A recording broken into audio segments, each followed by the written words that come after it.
我相信只要你问了自己这3个问题之后，你就会知道你自己到底该不该离职了。嗨，大家好，我是 Ann， 今天呢是安心聊的第2集。那今天要聊的主题呢，就是我到底该不该离职？这就是我以前曾经疑惑过的问题。那我自己发生这个疑问的时候，我发现了3个大的方式，就可以有点像是3个停看听的问题，可以帮助大家解心中的这个疑惑。那我相信，只要你问了自己这3个问题之后，你就会知道你自己到底该不该离职了。好的，第一个就是想想5年之后的你会不会后悔做这个决定。我觉得人生是一场很长很长的马拉松，并不是300公尺的短跑。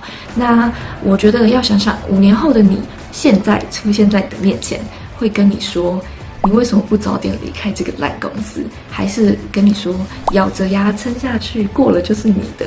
其实你自己都大概知道你自己的工作内容到底有没有让你成长，因为很多时候在公司上遇到的一些问题，比如说不管是人际关系啦、主管啦，或是老板等等，任何在工作上会遇到的杂事，其实你换到下一份工作你也会遇到。所以我觉得就是想想5年后的你会跟你自己说什么。好，第二个就是当然必须得确认这份工作是否还有值得你学习的地方的。那这份工作虽然很辛苦，可是有非常非常多值得你学习的地方。那我觉得你应该要把每一份工作学到的技能好好的带走。就是我觉得公司跟员工其实相辅相成的，你可以让公司成长，你可以让公司业绩更好，但是公司也必须带给你一些东西，就是你在这份工作的学习跟这份工作的成长。那如果你在这个公司完全没有办法学到任何东西，不管是专业技能也好，人际关系的处理也好，还是任何流程也好，它完全没办法让你学到更多的东西，只能让你一直付出你自己的专业。那我觉得你还是快逃吧。那第3个呢，就是确认你自己的目标。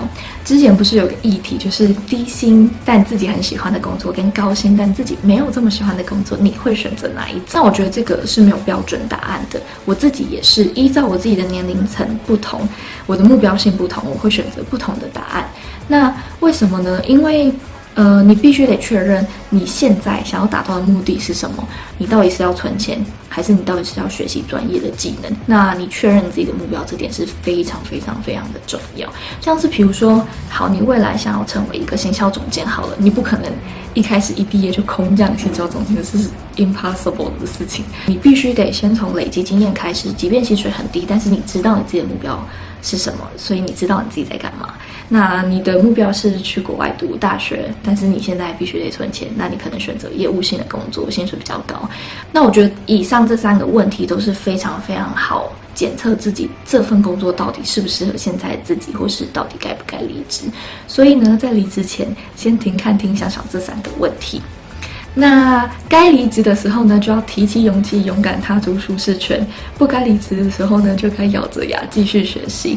我觉得这也不是心灵鸡汤，这真的是我完完全全从以前学到现在的经验。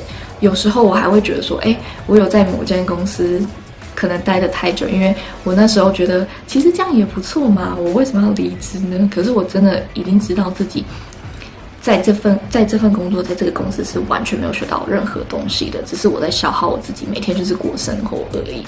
可是就是不敢踏出自己的舒适圈，但是有一天突然清醒了，就离职了。只是我觉得那段时光还是有点小浪费啦。所以提供这3个问题给大家参考。